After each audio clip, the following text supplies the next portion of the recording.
ಪ್ರಾಯ ಅವರ ಕೊನೆಗಾಲ ಸಮೀಪಿಸಿತ್ತು. ಹೇಗೆ ಅಚ್ಯುತ ಪ್ರಜ್ಞರಿಗೆ ಅವರು ಗುರುಗಳು ಹೇಳಿದರೋ ಅದೇ ಥರ ಇವರು ತಂದೆ ಮಗನಿಗೆ ಹೇಳಿದರು. ಇವರು ಹೇಳ್ತಾರೆ, ಮೊದಲೇ ಇವರಿಗೆ ಅವಿಶ್ವಾಸ, ಪಾಠದಲ್ಲಿ ಗುರುಗಳು ಉತ್ತರ ಕೊಡ್ತಿರ್ಲಿಲ್ಲ. ಮೊದಲೇ ಅವಿಶ್ವಾಸ ಇತ್ತು, ತಂದೆ ಮಾತು ಕೇಳಿದ್ಮೇಲೆ ಇನ್ನಷ್ಟು ಗೊಂದಲ ಆಯ್ತಂತೆ ಅವರಿಗೆ. ಇದು ಏನು ಕಥೆ? ಆದರೂ ಕೂಡ ಬೇರೆ ಬೇರೆ ವಿದ್ವಾಂಸರಿಂದ ಪಾಠ ಕೇಳಿಸ್ಕೊಳ್ತಿದ್ರಂತೆ, ಚರ್ಚೆ ಮಾಡ್ತಿದ್ರು. ತಮ್ಮ ಪರಂಪರೆಯಿಂದ ಬಂದಂತಹ ಶಾಂಕರ ಭಾಷ್ಯವನ್ನು ಪಾಠ ಕೇಳ್ತಿದ್ರು. ಆದರೂ ಒಳಗಿನಿಂದ ದೊಡ್ಡ ಕೋಲಾಹಲ ಆಗೋಯ್ತು. ಅವರಿಗೂ ನಾರಾಯಣ ಪಂಡಿತರು ಹೇಳ್ತಾರೆ, ಕಲಿಕಾಲದ ಪ್ರಭಾವದಿಂದ ಮನಸ್ಸು ಗೊಂದಲಕ್ಕೊಳಗಾಯಿತು. ನಾನು ಶಾಂಕರ ಸಿದ್ಧಾಂತವನ್ನು ಒಪ್ಪಬೇಕೋ ಅಥವಾ ಅದರ ವಿರುದ್ಧ ದಂಗೆ ಏಳಬೇಕೋ? ವಿರುದ್ಧ ದಂಗೆ ಏಳುವಷ್ಟು ಒಂದು ದಿವಸ ಕೂತು ಯೋಚನೆ ಮಾಡ್ತಾರೆ ಅವರು, ಏನು ಮಾಡಬೇಕು ನಾನು, ಹೇಗೆ ಮಾಡುವುದು ಅಂದರೆ ಲೋಕಕ್ಕೆ ಯಾವುದು ಸರಿ ಯಾವ ತಪ್ಪನ್ನು ತಿಳಿಸುವ ವಿಷಯ ಹೋಗಲಿ, ನನ್ನ ಸ್ವಂತ ಅನುಷ್ಠಾನಕ್ಕೆ ನಾನು ಹೇಗೆ ಅನುಸಂಧಾನ ಮಾಡಬೇಕು ಅಂತ ಭಾರಿ ಗೊಂದಲಕ್ಕೆ ಬಿದ್ದರಂತೆ ತಿರುಪುರ ಪಂಡಿತರು. ವೇದ ಉಪನಿಷತ್ತುಗಳಲ್ಲಿ ಹೇಳಿದ ಹಾಗೆ ಅನುಷ್ಠಾನ ಮಾಡಬೇಕು, ಇದು ವಿಷಯ ನಿಶ್ಚಿತ, ಅಷ್ಟು ವಿಷಯದಲ್ಲಿ ಸಂಶಯ ಇರಲಿಲ್ಲ ಅವರಿಗೆ. ವೇದವನ್ನು ನಿರಾಕರಣೆ ಮಾಡಬೇಕು ಅನ್ನುವಂಥ ವಾದ ಅಲ್ಲ, ಆದರೆ ವೇದದ ಅನುಷ್ಠಾನ ಹೇಳಿರ್ತಕ್ಕಂಥದ್ದನ್ನು ಹೇಗೆ ಅರ್ಥ ಹಚ್ಚಬೇಕು, ಅರ್ಥ ನಿರ್ಣಯಕ್ಕೋಸ್ಕರ, ವೇದಾರ್ಥ ನಿರ್ಣಯಕ್ಕೋಸ್ಕರ ವೇದವ್ಯಾಸರು ಬ್ರಹ್ಮಸೂತ್ರಗಳನ್ನು ರಚನೆ ಮಾಡಿದ್ದಾರೆ. ಬ್ರಹ್ಮಸೂತ್ರಗಳಲ್ಲಿ ಹೇಳಿದ ಹಾಗೆ ಮಾಡಬೇಕು, ಅದೇ ಕೊನೆಯ ನಿರ್ಣಾಯಕ. ಅದರಂತೆ ವೇದಾರ್ಥ ಮಾಡಬೇಕು, ನಿರ್ಣಯ ಮಾಡಿ ಅದರಂತೆ ಚಿಂತನೆ ಮಾಡಬೇಕು. ಆದರೆ ಬ್ರಹ್ಮಸೂತ್ರಕ್ಕೆ ಅರ್ಥ ಹೇಗೆ ಮಾಡೋದು? ಯಾಕೆಂದರೆ ಅವ್ರ ಕಾಲದಕ್ಕೆ ಆವಾಗಲೇ 21 ಭಾಷೆಗಳಾಗಿಬಿಟ್ಟಿದೆ. ಅವ್ರು ಹೇಳ್ತಾರೆ, ಈಗ ನನ್ನ ಸಮಸ್ಯೆ ಏನು ಅಂತಂದರೆ, ಯಾವ ಭಾಷ್ಯವನ್ನು ನಂಬಬೇಕು ನಾನು? ಪ್ರತಿಯೊಬ್ಬರು ತನ್ನ ಭಾಷ್ಯವೇ ಕರೆಕ್ಟು, ಉಳಿದದ್ದು ತಪ್ಪು ಅಂತಾರೆ. ಎಲ್ಲರೂ ಒಬ್ಬರನ್ನೊಬ್ಬರು ಖಂಡನೆ ಮಾಡಿಕೊಂಡು ತಮ್ಮದು ಸರಿ ಅಂತ ಹೇಳ್ತಾ ಇದ್ದಾರೆ. ಒಂದಕ್ಕೊಂದು ವಿರುದ್ಧವಾಗಿದೆ. ಹಾಗಾದರೆ ವೇದವ್ಯಾಸರ ಭಾವ ಈ 21ರಲ್ಲಿ ಯಾವುದು? ಇದು ಬಹಳ ಕಷ್ಟಕ್ಕೆ ಬಿತ್ತಲ್ಲ. ಅದು ಹೋಗಲಿ, ಅವರೇ ಪರಸ್ಪರ ವಿರೋಧ, ಅದಕ್ಕೆ ಪರಸ್ಪರಂ ಪ್ರಾಮಾಣ್ಯ ನಿರ್ಣಾಯಕ ಇಲ್ಲದೆ ಅದು ಅಪ್ರಮಾಣ. ಒಂದು ಪರಸ್ಪರ ವಿರೋಧ ಅಷ್ಟೇ ಅಲ್ಲ, ಆ ಒಂದು ಗ್ರಂಥ, ಒಂದು ಭಾಷೆ ತಗೊಂಡ್ರೆ ಅದರಲ್ಲೇ ಪರಸ್ಪರ ವ್ಯಾಹತಿ, ಆ ಗ್ರಂಥದಲ್ಲೇ ಪೂರ್ವೋತ್ತರ ವ್ಯಾಹತಿ. ಹೀಗೆ ಇವೆಲ್ಲ ಒಂದಕ್ಕೊಂದು ಸಮಗ್ರವಾದ ಬ್ರಹ್ಮಸೂತ್ರಕ್ಕೂ ಭಾಷ್ಯಕ್ಕೂ ವಿರೋಧ, ಭಾಷ್ಯ ಆ ಭಾಷ್ಯದಲ್ಲೇ ಪೂರ್ವೋತ್ತರ ವಿರೋಧ, ಆ ಭಾಷ್ಯಕ್ಕೂ ಇನ್ನೊಂದು ಭಾಷ್ಯಕ್ಕೂ ವಿರೋಧ. ಹೀಗೆ ತ್ರಿವಿಧ ವಿರೋಧಗಳಿರುವ ಗ್ರಂಥವನ್ನು ನಾವು ಹೇಗೆ ಜೀರ್ಣಿಸಿಕೊಳ್ಳುವುದು, ಹೇಗೆ ನಂಬುವುದು? ಈ ಗೊಂದಲದಿಂದ ಬಹಳ ಗೊಂದಲ ಆಯ್ತಂತೆ ಅವರಿಗೆ. ನಾವು ಬ್ರಹ್ಮಸೂತ್ರ ಇದ್ದು ಇಲ್ಲದಾಗ ಹೋಯ್ತು. ಬ್ರಹ್ಮಸೂತ್ರ ಕಣ್ಮುಂದೆ ಇದ್ದೂ ಕೂಡ ನಮಗೆ ಅದನ್ನು ಅನುಷ್ಠಾನಕ್ಕೆ ತರಲಿಕ್ಕೆ ಆಗದಂಥ ಒಂದು ಸಮಸ್ಯೆ ಬಂದು ಹೋಯ್ತಲ್ಲ. ಮತ್ತೇನು ಮಾಡಬೇಕು ಈಗ ನಾವು? ಹಾಗಾದರೆ ಬ್ರಹ್ಮಸೂತ್ರ, ವೇದ ನಾವೇ ಅರ್ಥ ಮಾಡಿಕೊಳ್ಳೋಣ, ಸೆಲ್ಫ್ ಸ್ಟಡಿ. ಉಪನಿಷತ್ತುಗಳು ನಾವೇ ಅರ್ಥ ಹಚ್ಚೋದು, ಆ ಹಿಂದಿನ ಅರ್ಥ ಎಲ್ಲ ಬಿಟ್ಬಿಡೋಣ. ಅಂದರೆ ಅದು ಉಪನಿಷತ್ತುಗಳು ನೋಡಿ ಅದು ಅರ್ಥ ಆಗೋದಿಲ್ಲ. ಯಾಕಂದರೆ ಅದು ಒಂದು ಸತ್ ನೋಡುವಾಗ ದ್ವೈತ ಹೇಳುತ್ತೇನೆ, ಒಂದು ಕಳೆದಿನ ಸತಿ ಅದ್ವೈತವನ್ನು ಹೇಳುತ್ತೇನೆ, ಒಟ್ಟಿಗೆ ಬಂದಲ್ಲ. ಉಪನಿಷತ್ತು ಕೂಡ ಖಚಿತವಾಗಿ ಏನು ಹೇಳುತ್ತೆ ಅನ್ನೋದನ್ನು ನಾವೇ ತೀರ್ಮಾನ ಮಾಡುವ, ನಮಗೆ ತೀರ್ಮಾನ ಮಾಡಲಿಕ್ಕೆ ಆಗದಷ್ಟು ನಿಗೂಢವಾಗಿದೆ ಉಪನಿಷತ್ತು ಸಾಹಿತ್ಯ. ಹಾಗಾದ್ರೆ ಏನು ಮಾಡಬೇಕು? ಒಂದು ಇತಿಹಾಸ ಪುರಾಣಾಭ್ಯಾಮ್ ವೇದಂ ಸಮೂಪ ಬ್ರಹ್ಮಯೇತು. ವೇದದ ಅರ್ಥ ನಿರ್ಣಯ ಮಾಡಲಿಕ್ಕೋಸ್ಕರ ವ್ಯಾಸರು ಭಾರತ ಪುರಾಣಗಳ ರಚನೆ ಮಾಡಿದ್ದಾರೆ. ಮಹಾಭಾರತ ಪುರಾಣಾದಿಗಳಲ್ಲಿ ಹೇಳಿದಂತೆ ನಾವು ಅನುಷ್ಠಾನ ಮಾಡಿಕೊಂಡಿರೋದು. ಮಹಾಭಾರತ ಪುರಾಣಾದಿಗಳಲ್ಲಿ ಕೃಷ್ಣನ ಮಹಿಮೆ ಹೇಳಿದ್ದಾರೆ, ಭಗವಂತನ ಗುಣಗಾನ ಮಾಡಿದ್ದಾರೆ. ಆದ್ದರಿಂದ ಭಗವಂತ ನಿರ್ಗುಣ ಅಂತ ಪುರಾಣದಲ್ಲಿ ಹೇಳಲಿಲ್ಲ, ಭಗವಂತನ ಗುಣಗಾನ ಮಾಡಿದ್ದಾರೆ, ಭಗವಂತನ ಅವತಾರಗಳ ಮಹಿಮೆ ಹೇಳಿದ್ದಾರೆ. ಅದನ್ನು ದೇವರು ದೊಡ್ಡವ, ದೇವರು ಗುಣಪೂರ್ಣ ಅಂತ ತಿಳ್ಕೊಳ್ಳೋದು. ಮತ್ತೆ ನೋಡೋಣ ಏನು ಅಂತ. ನಮಗೆ ಇಷ್ಟು ಸದ್ಯಕ್ಕೆ ತಿಳ್ಕೊಂಡು ವ್ಯಾಸರು ಪುರಾಣಾದಿಗಳಲ್ಲಿ ತೋರಿದಂಥ ಬ್ರಹ್ಮಸೂತ್ರದಲ್ಲಿ ಹೇಳಿದ ನಮಗೆ ಅದು ದಕ್ಕದೆ ಹೋಯಿತು. ಪುರಾಣದಲ್ಲಿ ಭಾರತದಲ್ಲಿ ಹೇಳಿದಂತೆ ಅನುಷ್ಠಾನ ಮಾಡ್ಕೊಂಡು ಹೋಗೋಣ ಅಂತ ಒಂದು ತೀರ್ಮಾನ ಮಾಡಿ ಪುರಾಣಗಳಲ್ಲಿ ಭಗವಂತನನ್ನ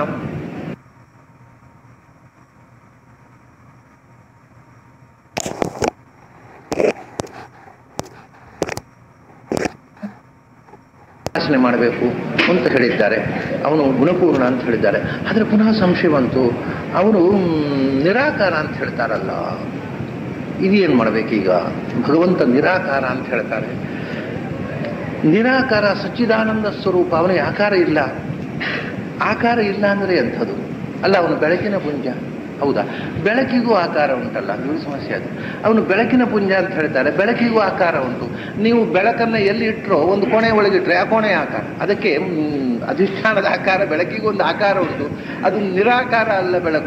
ಬೆಳಕಿಗೂ ರೂಪ ಉಂಟು, ಆಕಾರ ಉಂಟು. ಅಂದರೆ ಬೆಳಕಿನಂತೆಯೂ ಅಲ್ಲ. ಮತ್ತು ಹಾಗಾದರೆ ನಿರಾಕಾರ ಅಂದರೆ ಕತ್ತಲೆಯ ಹಾಗೆ. ಬಹಳ ಅಂದರೆ ನಿರಾಕಾರ ಅಂದರೆ ಕತ್ತಲೆಯ ಹಾಗೆ.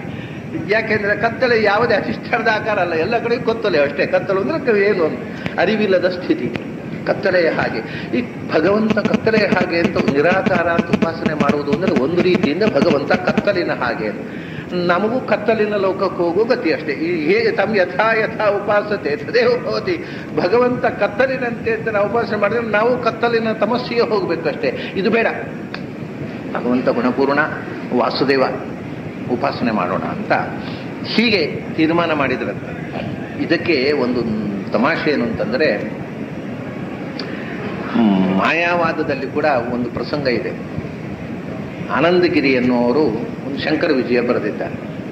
ಆ ಶಂಕರ ವಿಜಯದಲ್ಲಿ ಇದೇ ಮಾತನ್ನು ತಗೊಂಡಿದ್ದಾರೆ. ತ್ರಿವಿಕ್ರಮ ಪಂಡಿತರ ವಾದವನ್ನು ತಗೊಂಡು ಅವರು ತ್ರಿವಿಕ್ರಮ ಪಂಡಿತರ ಬದಲಿಗೆ ಹಸ್ತಾಮನಕರು, ಯಾಕಂದರೆ ಅವರ ಶಿಷ್ಯರು ಹಸ್ತಾಮನಕರು, ಅವರು ತುಳುನಾಡಿನವರು, ಹಸ್ತಾಮನಕರು ತೌಳವರು.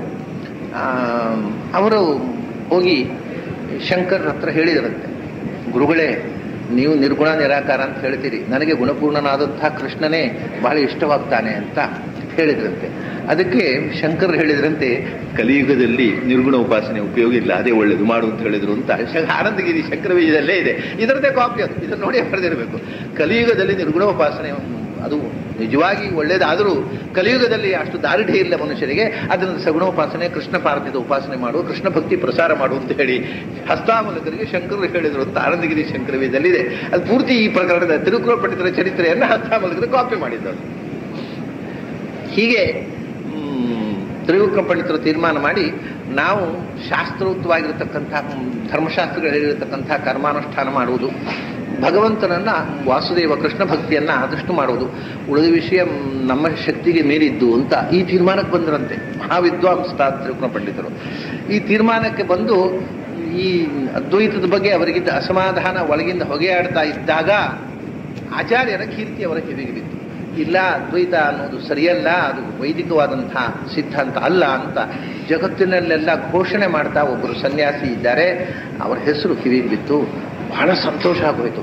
ನನ್ನ ಚಿಂತನೆಗೆ ಪರಿಹಾರ ಸಿಕ್ಕಿದರೆ ಇಲ್ಲಿ ಸಿಗಬಹುದು ಅನ್ನೋ ಒಂದು ಆಸೆ ಅಂಕುರಿಸಿತು. ಆದರೆ ಇನ್ನೂ ಆಚಾರ್ಯ ಭೇಟಿ ಆಗಲಿಲ್ಲ. ಸುದ್ದಿ ಕಿವಿ ಕೇಳಿದಾಗಲೇ ಅವರಿಗೆ ರೋಮಾಂಚ ಆಗಬೇಕು. ಇಷ್ಟ ಆಗುವಾಗ ಇವರು ಏನು ಅಂದರೆ ಲೋಕದ ದೃಷ್ಟಿಯಲ್ಲಿ ಪ್ರಚಂಡ ಅದ್ವೈತ ವೇದಾಂತ ಪ್ರತಿಪಾದಕರು, ಮಹಾವಿದ್ವಾಂಸರು ಅಂದರೆ ಪ್ರಾಯ ಅದಕ್ಕೆ ನಮಗೆ ಪ್ರೂಫು ಏನು ಇಲ್ಲದೇ ಇದ್ದರೂ ಬರೇ ತವಳವ ಮಂಡಲದಲ್ಲೆಲ್ಲ, ಇಡೀ ಭಾರತ ಮಂಡಲದಲ್ಲಿ ತ್ರಿವಿಕ್ರಮ ಪಂಡಿತರ ಸಮಾನನಾದ ಅದ್ವೈತ ವಿದ್ವಾಂಸ ಇನ್ನೊಬ್ಬ ಇರಲಿಲ್ಲ. ಬಹಳ ಆಶ್ಚರ್ಯ ಏನು ಅಂತಂದರೆ, ಪದ್ಮತೀರ್ಥರು ಪುಂಡರೀಕಪುರಿ ಅವರು ನಿಜವಾಗಿ ಇವರ ನೆರವು ಪಡಿಬೇಕಿತ್ತು. ತ್ರಿವಿಕ್ರಮ ಪಂಡಿತರಿಗೆ ಆಸಕ್ತಿ ಇರಲಿಲ್ಲ. ಅವರೊಟ್ಟಿಗೆ ಹೋಗಿ ನಿಂದೇ ಇಲ್ಲ ಇವರು. ಅವರು ವಾಕ್ಯಾರ್ಥ ಮಾಡಿ ಇವರು ತಟಸ್ಥ. ಯಾಕೆಂದರೆ ಇವರಿಗೆ ಅದರಲ್ಲಿ ಒಂಥರ ಇದು ಹೋಗಿ ನಿಲ್ಲದೇ ಇದ್ರೆ ಈ ಪದ್ಮತೀರ್ಥರು ಪುಂಡರೀಕಪುರಿಗೆ ಇವರು ಗಟ್ಟಿ ಆಗ್ತಿದ್ರು ಆಚಾರ್ಯರನ್ನು ವಿರೋಧ ಮಾಡಲಿಕ್ಕೆ. ಆದರೆ ಇವರು ಅವರ ಒಟ್ಟಿಗೆ ಸೇರಿಕೊಳ್ಳಲಿಲ್ಲ. ಪ್ರಾಯ ಪದ್ಮತೀರ್ಥರಿಗೆ ಪುಂಡರೀಕಪುರಿ ಬಹಳ ಅಸಮಾಧಾನ ಇರಬೇಕು. ನಮ್ಮ ಮತದಲ್ಲಿ ಹುಟ್ಟಿ ಹೀಗೆ ಮಾಡ್ತಾನೆ ಅಂತ ಶಾಪ ಆಗಿರ್ಬೋದು ಅವ್ರ ಕೋಪದಿಂದ. ಅವರು ಈ ಸನ್ಯಾಸಿಗಳ ಜೊತೆಗೆ ಸೇರಿಕೊಳ್ಳಲಿಲ್ಲ. ಅವರು ತಾನು ಸ್ವತಂತ್ರವಾಗಿ ನಿಂತರು. ಆದರೆ ನಿರಾಕರಣೆ ಮಾಡಲಿಕ್ಕೆ ಹೋಗಲಿಲ್ಲ ಅದ್ವೈತವನ್ನು. ಅವರು ಗೊಂದಲದಲ್ಲಿದ್ದರಲ್ಲ, ಅದ್ವೈತವನ್ನು ಸಮರ್ಥನೆ ಮಾಡಲಿಕ್ಕೆ ಹೋಗಲಿಲ್ಲ, ನಿರಾಕರಣೆ ಮಾಡಲಿಕ್ಕೆ ಹೋಗಲಿಲ್ಲ. ನನ್ನಷ್ಟಕ್ಕೆ ನಾನು ಅನುಷ್ಠಾನ ಮಾಡ್ಕೊಂಡು ಇದ್ದು ಬಿಡ್ತೇನೆ ಅಂತ ಈ ತೀರ್ಮಾನಕ್ಕೆ ಬಂದಾಗ ಆಚಾರ್ಯರ ಹೆಸರು ಕಿವಿಗೆ ಬಿತ್ತು. ಇಂಥ ಒಬ್ಬ ಮಹಾನ್ ಯತಿಯನ್ನು ಸಂದರ್ಶನ ಮಾಡಿ ನಾನು ಚರ್ಚೆ ಮಾಡಿದರೆ ನನ್ನ ಸಮಸ್ಯೆಗಳಿಗೆ ಉತ್ತರ ಸಿಗಬಹುದು ಅನ್ನುವಂಥ ಒಂದು ಆಸೆ ಅವರಲ್ಲಿ ಮೂಡಿತು. ಆ ಸಮಯದಲ್ಲಿ ಆ ಊರಿನ ಪಂಡಿತರೆಲ್ಲ ಇವರತ್ತು ಬರೋದಂತೆ. ನೋಡಿ, ನಮ್ಮ ಸಿದ್ಧಾಂತಕ್ಕೆ ಭಾರಿ ಅಪಾಯ ಆಗಿದೆ. ಯಾರೊಬ್ಬರು ಹೊಸ ಸನ್ಯಾಸಿಗಳು ಅವರು ಏನೋ ಮಧ್ವಾಚಾರ್ಯರಂತೆ ಎಲ್ಲ ಖಂಡನೆ ಮಾಡಿಕೊಂಡು ಅನಾದಿ ಕಾಲದಿಂದ ಎಲ್ಲ ಪ್ರತಿಯೊಬ್ಬರು ಹೇಳೋದಾಗಲ್ಲ, ನಮ್ಮದು ಅನಾದಿ ಕಾಲದಿಂದ, ಇದು ಮೊನ್ನೆ ಬಂದ ಮತ, ಅನಾದಿ ಕಾಲದಿಂದ ನಮ್ಮದು ವೈದಿಕ ಸಂಪ್ರದಾಯ ಇದ್ದದ್ದನ್ನು ಎಲ್ಲ ತಪ್ಪು ಅಂತ ಹೇಳ್ಕೊಂಡು ಏನೋ ಹೊಸ ಸಿದ್ಧಾಂತ ಹೇಳ್ತಾ ಇದ್ದಾರೆ. ಬಹಳ ಆಘಾತ ಆಗಿಬಿಟ್ಟಿದೆ ನಮ್ಮ ಮತ. ಅದನ್ನು ಪ್ರತಿಭಟಿಸ್ತಕ್ಕಂಥ ವಿದ್ವಾಂಸರಿಲ್ಲದೆ ತತ್ತರಿಸ್ತಾ ಇದ್ದೇವೆ ನಾವು. ನಮಗೆ ಆಲಂಬನವಾಗಿ ನೀವು ನೆನಬೇಕು. ಯಾಕೆಂದರೆ ನೀವು ವೇದದಲ್ಲಿ ಬಹಳ ವಿದ್ವಾಂಸರು, ವೇದಾಂತದಲ್ಲಿ ಶಾಸ್ತ್ರಗಳಲ್ಲಿ ಈಜಾಡಿದವರು, ಸಮಸ್ತ ಶಾಸ್ತ್ರದಲ್ಲಿ ಸಾಹಿತ್ಯದಲ್ಲಿ ಮಹಾಕವಿ ನೀವು. ಹೀಗೆ ವೇದಾಂತ ಶಾಸ್ತ್ರಗಳಲ್ಲಿ ಮುಳುಗೆದ್ದ ಮಹಾ ವಿದ್ವಾಂಸ ನೀವು. ಎಲ್ಲಿ ತನಕ ಆಗಿತ್ತು ಅಂದರೆ ನಿಮಗೂ ಒಂದು ಸಂಗತಿ ಆಗಿತ್ತು. ಏನು ಅಂದರೆ, ನೀವು ದೊಡ್ಡ ಮದ್ದಾನೆ, ನಿಮ್ಮನ್ನು ಎದುರಿಸ್ತಕ್ಕಂಥ ಇನ್ನೊಂದು ಮದ್ದಾನೆ ಇಲ್ಲದೆ ನಿಮ್ಮನ್ನು ಎದುರು ನಿಂತು ವಾದ ಮಾಡುವವರೇ ಇಲ್ಲ. ಅದರಿಂದ ಜಗನ್ನಾಥ ಪಂಡಿತ ಹೇಳಿದಾಗ ನಖಾನಾಂ ಪಾಂಡಿತ್ಯಂ ಪ್ರಕಟಯತು ಕಸ್ಮಿನ್ ಮೃಗವತಿ, ಯಾರ ಹತ್ರ ಕರೀಂದ್ರ ಶ್ರೀಯಂತೆ ಮದಮಲಿನ ಗಂಡ ದಿಗಂತೆ ಶ್ರೀಯಂತೆ ಮದಮಲಿನ ಗಂಡ ಕರಟಿನ. ಈ ಸಿಂಹ ನನ್ನ ಊರಿನ ಹರಿತಾಗಬೇಕಾಗಿದ್ದರೆ ಯಾರ ಮೇಲೆ ಪ್ರಯೋಗ ಮಾಡಬೇಕು, ಯಾರು ಎದುರು ಬರ್ತಾ ಇಲ್ಲ ಅಂತ ಹೇಳಿದ ಹಾಗೆ ನಿಮಗೆ ಎದುರು ನಿಂತು ವಾದ ಮಾಡುವವರೇ ಇಲ್ಲ. ಅಂಥ ಪ್ರತಿವಾರಣೆ ಇಲ್ಲದಂಥ ಒಂದು ದುರದ ನೀವು ಆಗಿದ್ದೀರಿ ಮದ್ದಾನೆ. ಈಗ ನಿಮ್ಮ ಎದುರು ನಿಂತು ವಾದ ಮಾಡೋದಕ್ಕೆ ಒಬ್ಬ ವಿದ್ವಾಂಸ ತಯಾರಾಗಿದ್ದಾರೆ. ಅವನನ್ನು ಸದೆಬಡಿದು ಬಿಡಬೇಕು, ಮಾಡಿ ನಿಮ್ಮ ಕೀರ್ತಿಯನ್ನು ಹೆಚ್ಚಿಸ್ಕೋಬೇಕು, ನಮ್ಮ ಸಿದ್ಧಾಂತದ ಮಾನ ಉಳಿಸ್ಬೇಕು ಅಂತ ತಿರುಕೋ ಪಂಡಿತರ ಬಂದು ಕೇಳಿಕೊಳ್ಳುವರಂತೆ. ಅದಕ್ಕೆ ತಿರುಕೋ ಪಂಡಿತರು ಎಲ್ಲ ಮಾಡೋಣ, ಏನಾಗಬೇಕಂತ ಅದಕ್ಕೆ ನಾವು ಖಂಡಿತ ಬರಲಿ, ಅವರು ತತ್ವವಾದಿಗಳು ಬಂದರೆ ಅವರನ್ನು ಸದೆ ಬಡಿದು ಬಿಡೋಣ, ಅದೇನು ದೊಡ್ಡ ಸಂಗತಿ ಅಲ್ಲ ಅಂತ ಅವರಿಗೆ ಧೈರ್ಯ ತುಂಬುತ್ತಿದ್ದರಂತೆ. ಒಳಗೆ ತನ್ನನ್ನೇ ತಾನು ಪ್ರಶ್ನೆ, ಹೌದಾ ನಾನು ಹೇಳಿದ್ದು ನನ್ನಿಂದ ಆದೀತ, ನನ್ನ ಆತ್ಮಸಾಕ್ಷಿ ವಿರುದ್ಧ ನಾನು ಮಾತಾಡ್ತಾ ಇದ್ದೇನಲ್ಲ ಅಂತ ಒಳಗಿನ ಚಡಪಡಿಸ್ತಾ ಇದ್ರು. ಆದರೆ ಅದ್ವೈತ ಪಂಡಿತರು ಬಂದ ಅವರು ಇದನ್ನಲ್ಲಿ ಡಿಫೆಂಡ್ ಮಾಡೋಣ, ಸಮರ್ಥನೆ ಮಾಡೋಣ, ಅದ್ವೈತ ಸಮರ್ಥನೆ ಮಾಡೋಣ, ಏನಾದ್ರು ನಮ್ಮ ಸಿದ್ಧಾಂತ ಸಮರ್ಥನೆ ಮಾಡಲಿಕ್ಕೆ ಅಂಥ ಕಷ್ಟ ಏನು, ಎಲ್ಲ ಮಾಡೋಣ ಅಂತ ಹೇಳುವರು ಒಳಗಿಂದ. ಹೌದಾ ನನ್ನಿಂದ ಆಗುತ್ತಾ ಇದು, ಅಥವಾ ನನ್ನ ಆತ್ಮಸಾಕ್ಷಿ ವಿರುದ್ಧವಾಗಿ ನಾನು ಮಾತಾಡ್ತಾ ಇದ್ದೇನೆ ಅಂತ ಚಡಪಡಿಕೆ ಪುನಃ.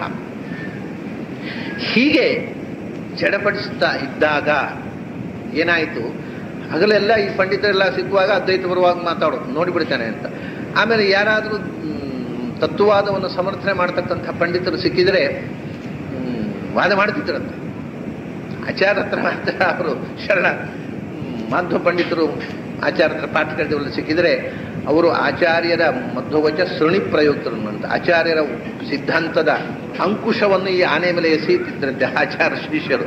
ಈ ಆನೆ ರಸ್ತೆಯ ಮೇಲಿದ್ದ ಧೂಳನ್ನೆಲ್ಲ ತೆಗೆದು ಅವ್ರ ಮುಖಕ್ಕೆ ಎರಚಿ, ಪ್ರತ್ಯುತ್ತರದ ಧೂಳನ್ನೆರಚಿ ಅವರಿಗೆ ಅಂಕುಶ ಎಲ್ಲಿ ಹಾಕಬೇಕು ಅಂತ ಕಾಣದ ಹಾಗೆ ಮಾಡಿ ಗೊಂದಲ ಗಳಿಸಿಬಿಡ್ತಿದ್ರು. ಹೀಗೆ ಬಹಳ ವಾದ ಗೀದ ಮಾಡಿ ಗದ್ದಲ ಮಾಡ್ತಿದ್ರು. ಹಗಲೆಲ್ಲ ಹೀಗೆ ಅದ್ವೈತಗಳ ಜೊತೆ ಸೇರಿ ಗದ್ದಲ ಮಾಡಿ ರಾತ್ರಿ ಮನೆ ಬಂದು ಆಚಾರ್ಯ ಸರ್ಮೂಲ ಗ್ರಂಥಗಳನ್ನ ಕೂತ್ಕೊಂಡು ಓದುವುದು. ಅದನ್ನು ಓದಿ ವಿಸ್ಮಯ ಆಯ್ತಂತೆ ಅವರಿಗೆ. ನನ್ನ ಎಲ್ಲ ಪ್ರಶ್ನೆಗಳಿಗೆ, ನನ್ನ ಎಲ್ಲ ಗೊಂದಲಗಳಿಗೆ, ನನ್ನ ಎಲ್ಲ ಸಮಸ್ಯೆಗಳಿಗೆ ಇಲ್ಲಿ ಉತ್ತರ ಇದೆ. ಇಂಥ ಒಬ್ಬ ಗುರುವನ್ನ ನಾವು ಸಮಕಾಲೀನರಾಗಿ ಅವರ ಜೊತೆಗೆ ಇದ್ದೇವೆ ಅನ್ನುವುದು ನಮ್ಮ ಭಾಗ್ಯ. ಇದನ್ನು ನಾನು ಕಳ್ಕೋಬಾರದು ಅಂತ ರಾತ್ರಿಯೆಲ್ಲ ಆಚಾರ್ಯರ ಸಿದ್ಧಾಂತದ ಮನನ, ಹಗಲೆಲ್ಲ ಅದ್ವೈತಗಳ ಜೊತೆಗೆ ವಾಕ್ಯಾರ್ಥ, ಅದ್ವೈತದ ಸಮರ್ಥನೆ, ಹೀಗೆ ಒಂದು ಥರ ದ್ವಂದ್ವದಲ್ಲಿ ಅವರ ಬದುಕು ಸಾಕಿತು. ಇಂಥ ಘಟ್ಟದಲ್ಲೇ ಆಚಾರ್ಯರು ವಿಷ್ಣುಮಂಗಲ ದೇವಸ್ಥಾನಕ್ಕೆ ಬಂದರು. ಅದಕ್ಕಿಂತ ಮೊದಲು ಒಂದೆರಡು ಬಾರಿ ಆಚಾರ್ಯರನ್ನು ಗುಟ್ಟಾಗಿ ಭೇಟಿಯಾಗಿದ್ದರು ತಿಳ್ಕೊಂಡ್ಬಿಟ್ಟಿದ್ದರು. ಅಂದರೆ ಅವರು ಹೇಳಿದ ವಿಷಯಗಳನ್ನು ಅವರು ಬಾಯಿಂದಲೇ ಕೆಲವು ಸ್ಪಷ್ಟೀಕರಣ ಕೇಳಬೇಕು ಅಂತ ಹೋಗಿ ಆಚಾರ್ಯನ ಭೇಟಿ ಮಾಡಿ ಬಂದಿದ್ದಾರೆ. ಆದರೂ ಒಮ್ಮೆಗೆ ಬಿಡಬಾರ್ದು, ನೋಡೋಣ, ವಿಚಾರ ಮಾಡೋಣ ಅಂತ ಅವರು ಅವಸರ ಮಾಡಬಾರ್ದು ಅಂತ ಅದ್ವೈತದಲ್ಲೇ ಅನುಷ್ಠಾನ ಬೆಳೆಸ್ಕೊಂಡು ಬಂದಿದ್ದರು. ಆಚಾರ್ಯ ಶಿಷ್ಯರಾಗಿರಲಿಲ್ಲ, ಆದರೂ ಆಚಾರ್ಯರನ್ನು ಒಂದೆರಡು ಬಾರಿ ಸಣ್ಣ ಭೇಟಿ, ವಿಶೇಷ ಸಂಪರ್ಕ ಇರಲಿಲ್ಲ, ಸಣ್ಣದಾಗಿ ಭೇಟಿ ಮಾಡಿ ಬಂದಿದ್ದರು. ಈಗ ಆಚಾರ್ಯರು ವಿಷ್ಣುಮಂಗಲಕ್ಕೆ ಬಂದಾಗ ಅವರ ಮನಸ್ಸು ಪೂರ್ತಿ ಪಕ್ವವಾಗಿತ್ತು. ಆಚಾರ್ಯರ ಭೇಟಿಯಿಂದ, ಆಚಾರ್ಯರ ಗ್ರಂಥಗಳ ಅಧ್ಯಯನದಿಂದ ತನ್ನ ಪ್ರಶ್ನೆಗಳಿಗೆಲ್ಲ ಉತ್ತರ ಸಿಕ್ಕಿದ ಒಂದು ಸಂತೋಷ. ಇಂಥ ಗುರುಗಳನ್ನು ಪಡೆದು ಭಾಗ್ಯಶಾಲಿ ನಾನು ಅಂತಕ್ಕಂಥ ಭಾವದಿಂದ ಇದ್ದಾಗ ಆಚಾರ್ಯರು ವಿಷ್ಣುಮಂಗಲಕ್ಕೆ ಬಂದರು. ಭಾಗವತ ಪ್ರವಚನ ಮಾಡಿ ಅಲ್ಲಿ ಕೆಲವು ದಿವಸ ತಂಗಿತ್ತು. ಕೆಲವು ದಿವಸ ಒಂದು ತಪ್ಪು ಕಥೆ ಬಳಕೆಯಲ್ಲಿದೆ. ಅಲ್ಲಿ ಆಚಾರ್ಯರು ಚಾತುರ್ಮಾಸ್ಯ ಕೂತಿದ್ರು ಅಂತ. ಚಾತುರ್ಮಾಸ್ಯ ಕೂತಿದ್ದಾಗ ಅಲ್ಲಿ ವಿಷ್ಣು ತೀರ್ಥರು ಹೋಗಿ ಆಶ್ರಮ ಕೊಡಿ ಅಂತ ಕೇಳಿದರು. ಅದಕ್ಕೆ ಚಾತುರ್ಮಾಸ್ಯ ಕಾಲದಲ್ಲಿ ಆಶ್ರಮ ಕೊಡುವ ಕ್ರಮ ಇಲ್ಲ, ಅದನ್ನು ಮತ್ತೆ ಚಾತುರ್ಮಾಸ್ಯ ಎದ್ದು ಬಂದ ಮೇಲೆ ಕೊಡ್ತೇನೆ ಅಂತ ಹೇಳಿದರು ಅಂತ ಒಂದು ತಪ್ಪು ಕಥೆ ಬಳಕೆಯಲ್ಲಿದೆ. ಅಲ್ಲಿ ಚಾತುರ್ಮಾಸ್ಯ ಕೂತದ್ದಲ್ಲ, ಚಾತುರ್ಮಾಸ್ಯ ಎದ್ದು ಬಂದದ್ದಷ್ಟೇ. ಹೇಳುವುದು ಕೊಡುವುದಾ, ಅದು ಎದ್ದು ಕೂಡ್ಲಿಕ್ಕೆ ಪರ್ಯಾಯ ಅಲ್ಲ. ಚಾತುರ್ಮಾಸ್ಯ ವರ್ಷಕ್ಕೆ 2 ತಿಂಗಳು ಮಾತ್ರ ಕೂಡೋದು. ಅದರಿಂದ ಅವರು ಚಾತುರ್ಮಾಸ್ಯ ಎದ್ದು ಬಂದು ಇಲ್ಲಿ ಬಂದದ್ದು. ಕೊಡಿಪಾಡಿಯಲ್ಲಿ ಚಾತುರ್ಮಾಸ್ಯ ಕೂತು ಅಲ್ಲಿಂದ ಇಲ್ಲಿ ಬಂದದ್ದು. ಇಲ್ಲಿ ಚಾತುರ್ಮಾಸ್ಯ ಕೂತದ್ದಲ್ಲ, ಕೆಲವು ರಾತ್ರಿಗಳನ್ನು ಅಲ್ಲಿ ತೆಗೆದ್ರು ಅಂತ ಹೇಳ್ತಾರೆ ನಾರಾಯಣ ಭಟ್ರು. ಕೆಲವೊಂದು 10-15 ದಿವಸ ಅಲ್ಲಿ ಇದ್ದಿರ್ಬೋದು ಆಚಾರ್ಯ. ಹೀಗೆ ಇದ್ದಾಗ ಏನಾಯಿತು, ಆಚಾರ್ಯರು ಅಲ್ಲಿ ಬಂದರು ಅಂತ ಗೊತ್ತಾದಾಗ ನೇರ ಬಂದು ಉದ್ದಕ್ಕೆ ನಮಸ್ಕಾರ ಮಾಡಿಬಿಟ್ರು. ತಾನು ನಿಜವಾಗಿ ಅಲ್ಲಿಯೇ ಅವರು ಶಿಷ್ಯ ಅಂತ ನನ್ನನ್ನು ಸ್ವೀಕರಿಸಬೇಕು ಅನ್ನೋ ಪ್ರಾರ್ಥನೆ, ಮೌನವಾದ ಪ್ರಾರ್ಥನೆ ಇತ್ತು. ಆದರೆ ಇನ್ನೂ ಬಹಿರಂಗವಾಗಿ ಆಚಾರ್ಯ ಜೊತೆಗೆ ವಾದ ಮಾಡತಕ್ಕಂಥ ಒಂದು ಚರ್ಚೆ ನಡೀಬೇಕು. ಅವರ ಮನಸ್ಸಿನ ಎಲ್ಲ ತುಮಲಗಳನ್ನು ಆಚಾರ್ಯ ಮುಂದಿಡಬೇಕು.